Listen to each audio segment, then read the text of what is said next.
When Lizzie awoke, Patty was there, drawing back the curtains. "What time is it?" Lizzie asked. "It's still dark."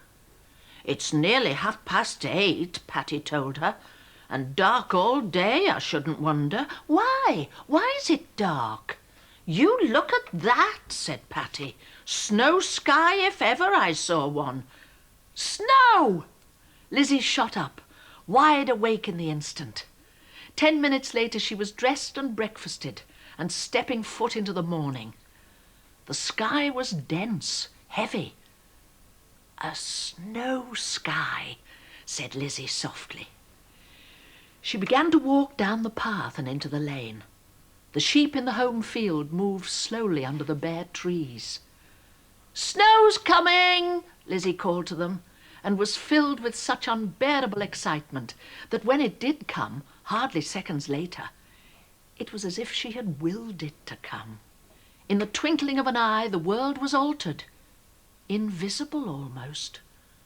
All she could see was snow. Oh, magic! And in the instant, Lizzie knew where she would go.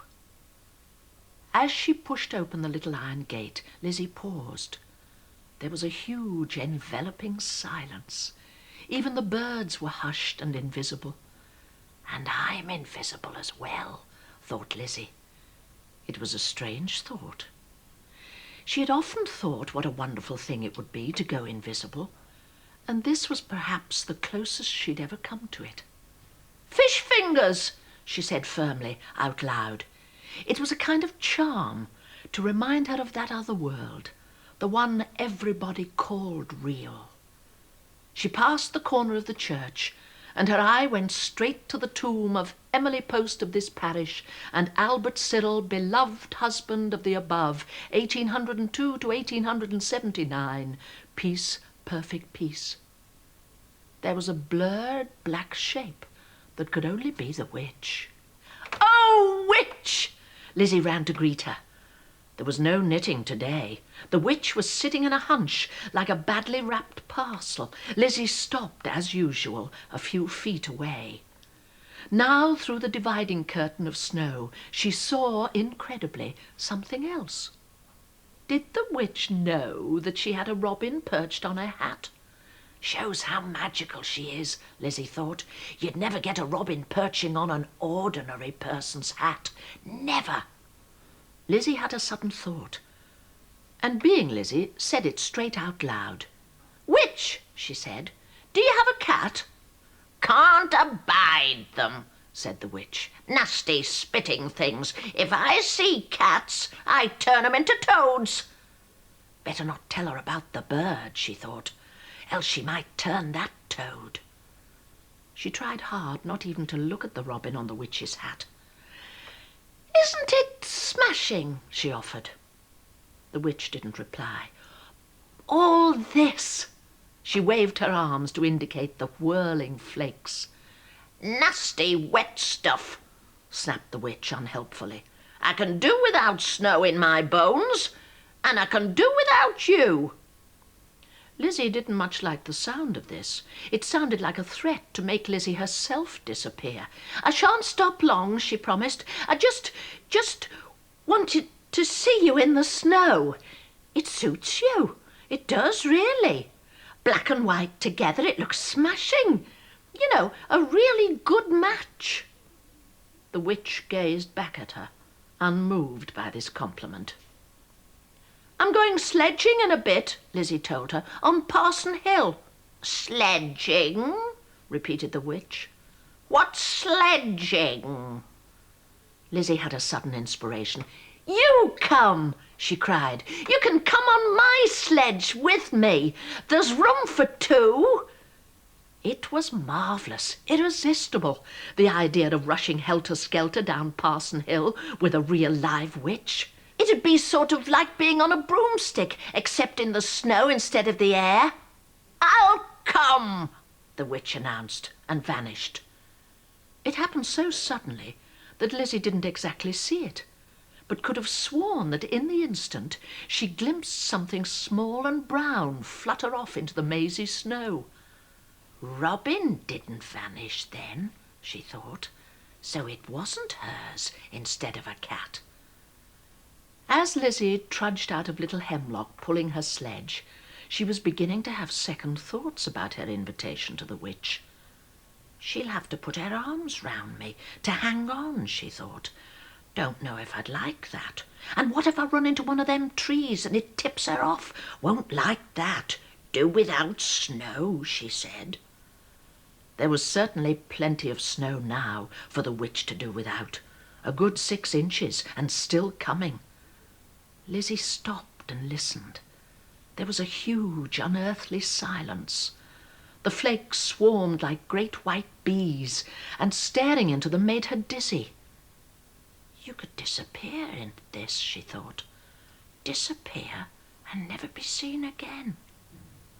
She looked behind her and saw that already her footprints were filling. Soon there would be no trace of them. That witch, she thought. Wonder if she leaves footprints. And immediately she was excited by the thought that soon she would find out. One of her questions would be answered. If she does, then she must be real, really real. She was trying to find the gate that led onto Parson Hill when the world was suddenly peopled again. She heard voices, screams and yells, and one voice she could hear above all the rest. It was that of Mr. Craven, the scoutmaster. "What's happening?" Lizzie was bewildered. "Davy Cartwright's hit his head, that's what's happened," said Mr. Craven. "Smack into a tree. Come on, Lizzie, with us. There's to be no more sledging till the snow's stopped. Too dangerous." "But I arranged to meet someone here," Lizzie stammered. "She'll be wondering where I am." "Nobody left out there," Mr. Craven told her. "Probably meet her on the way back." Lizzie fervently hoped not, and trudged gloomily back towards the village, tailing behind the rest. That witch said she'd come, she thought. What if she does and I'm not there? It was a serious matter to break a promise to anyone, but to break a promise to a witch could do anything when she finds out. Any case, wanted to go sledging, I did. All Lizzie had to do was stand still and watch the shapes of the rest dissolving away into the whiteness and hear their voices fade. The huge snow silence returned. "I ain't scared," said Lizzie Dripping, but she was, ever so slightly. She was scared at the idea of being alone with the witch on Parson Hill. She hesitated, but she had made a promise. She turned and went back the way she had come, out of the lane, out of the village, out of the world, it seemed. She trudged on for what seemed like ages. The snow and the silence grew denser. A wind blew up, and it blew into Lizzie's face and lifted the fallen snow into a white mist. Blowing footprints away, she thought, and strained to find marks of boots and sledges, and couldn't. Am I going the wrong way? Had she taken the wrong road, where it forked outside the village? Or worse, was she following one of the green lanes that threaded the fields? She tried not to think of stories she'd heard of people going round and round in circles till they dropped with exhaustion. She strained her eyes for sight of a familiar landmark. Lizzie Dripping thought she knew Little Hemlock like the back of her own hand. Now she felt like a stranger in a foreign land. "I ain't frit," she said it out loud. She plodded on.